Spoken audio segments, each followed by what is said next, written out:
self-motivation. What is our motivation? And that motivation comes from the self. Maybe it's the self loving other things, but I do think he would say that we are selfishly motivated. What is that selfish motivation? We try to find that out. And I think just an empirical claim that I think someone can easily prove wrong, but my intuition is that, like, yeah, we do.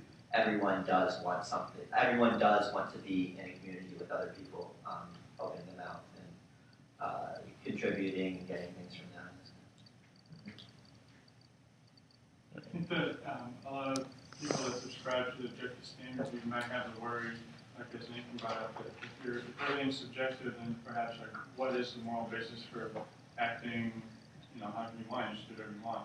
And I think that if you believe that everyone's self-interested and it's all subjective, you can still justify, being nice to other people and treating others the way you want, because you could argue that there's a self-interest in being nice to others and, not going out and killing people and stealing and robbing and things like that. So I don't think there's a worry that if we don't have objective standards, then people are going to go burn shit down and like do whatever they want. Right, we're getting to like the social contract stuff. Yeah. I want to ask you, because you said you were a subjectivist. Yeah. And this is my point earlier, but can you be brain dead and lead a happy life? I don't know. What do you mean by brain? Yeah. I mean, like you have no conscious activity. Right. Like, At can that an point, animal? because the human has certain cognitive functions, and you can be like a person with a brain. A brain dead person would qualify as like.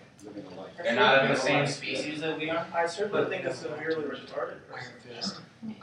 Let's say no conscious activity. But like, And basically my question is, if you would say that there's yeah, true. Yeah. is that a standard, basically? I don't think it's a standard for, because I don't think that, I wouldn't say they could feel happiness, but I wouldn't say that they can feel anything else either. So it's not like they're feeling this instead of happiness, it's just they're not feeling. All right, Quinn, and then Isaac. Okay. Yeah, I was gonna bring up a similar point to that, like about the brain dead issue, just because, like, I think you need consciousness kind of as a prerequisite for any sort of happiness, but I don't think consciousness and intellectual activity are the same thing. Like, I think it's a lot more relevant to ask if a mentally handicapped person could lead a happy life, or even a life that's as happy as an intellectual person, if you're gonna ask that sort of question. And like, personally, I think like they absolutely could. It would probably have to be in a different sort of way, but again, that would like kind of go against these objective standards. Like, they probably aren't going to be leading, like a life of scholarship or anything like that. But if they continue to like work hard, they might be, like an inspiration in their community or something, like have an entirely different sort of happiness than they might have been had they been born normally and just gone on to live a normal life. So I don't like the idea of like objective standards, because I do believe there are different sorts of happiness and fulfillment, and classifying it down just to one or a handful seems wrong. Right. Right. So first of all, regarding the example of the brain-dead person, I don't think a brain-dead person could even have a subjective standard, because I don't think there is a brain-dead person, there isn't really much of a mind, there are formal standards. So to talk about whether he's achieving his subjective standards, I don't even think there's anything with which to get going. So it's kind of important, I think. But then I would say, a mentally retarded person, I think, could really live a happy life under certain objective standards. Once again, taking happiness, if it would be like consistent, long-lasting, stable pleasure, and like using Aristotle's tool of continually asking why about things people try to achieve. Like, people don't necessarily cultivate intellectual character values or get involved with others and have civic engagement for its own sake. They might do it for this and then do that for something else, and all this aiming towards happiness. So that would mean happiness was including them. It would mean they might be pathways to happiness, but they're not essentially a part of happiness. Okay.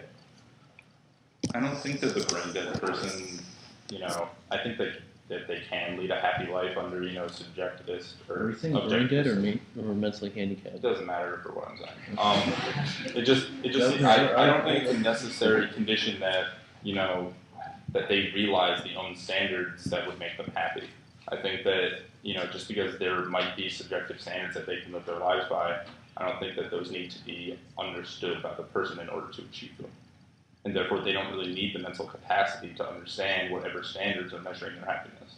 No, I think a brain dead person couldn't have live a happy life or something just because there's no conscious activity to come out of it. Well, what if happiness was, the absence of pain? That's objective standard. Yeah. Okay, what if for him it was the absence of pain? How would he know he's not feeling? How does he know he's not feeling The pain? point is he can't He establish. doesn't have to It's know. like saying a rock. See, I think consciousness. He wouldn't have to know. I don't think you can live a happy life if you're not living a life at all. I don't understand what pain is. Alright, I'm a moderator. Yeah. Where were we? Happiness, rocks, and people. Okay, Zach, and then. I mean, I don't think that this point really matters, this one about the brain dead person, because it doesn't really make sense to talk about his happiness anyway, but I would say that if you're taking subjective standards to be the model right now, you could say that it's vacuously true, because for all the standards he holds, he is satisfying them, but he just holds no standards. I mean, subjectivity implies a degree of consciousness. Yeah. Yeah, I think you'd be hard pressed to argue it doesn't. Alright, but let's get back on track then. So. Yeah, I just wanted to point out that an objectivist doesn't have to deny happiness for the mentally retarded person.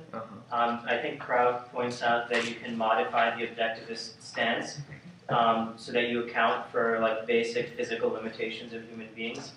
But in that case, the objectivity would come in when you say that an individual ought to aim for the best life possible, given his or her limitations.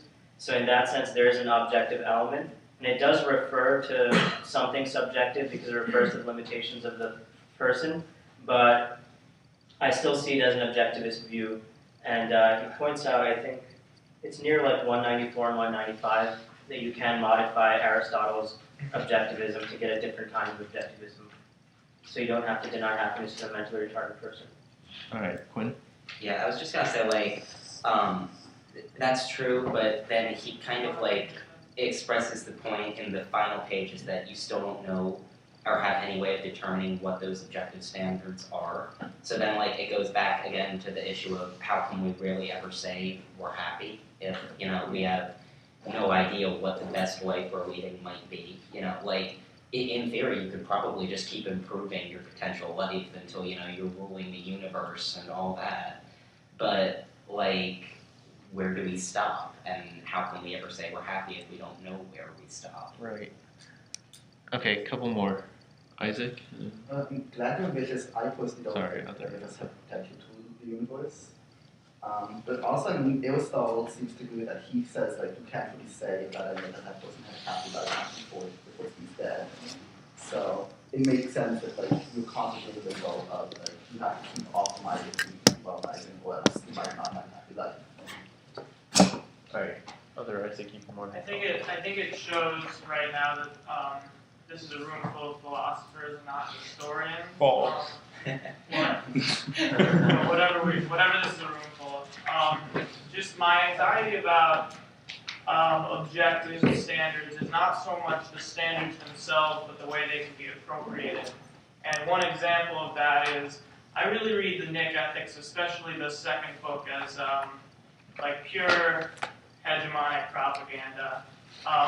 He's advocating stasis and adhering to the mean and stability and basically the status quo. And I think it shows that he was an aristocrat who liked the way things were. And sometimes objective standards can kind of be a carrot that you hold in front of an otherwise disenfranchised group to encourage them to conform to the way you want them to be, as opposed to, rising up against you. So I think I agree that an objective standard can exist, but I've yet to encounter one that I didn't think wasn't disenfranchising someone. Okay. Last comment, or are we good? Alright, it's 5:30, let's get out of here. Should we say bye, Laura? Thanks, no. Bye, Hi, Laura. Hi, Laura.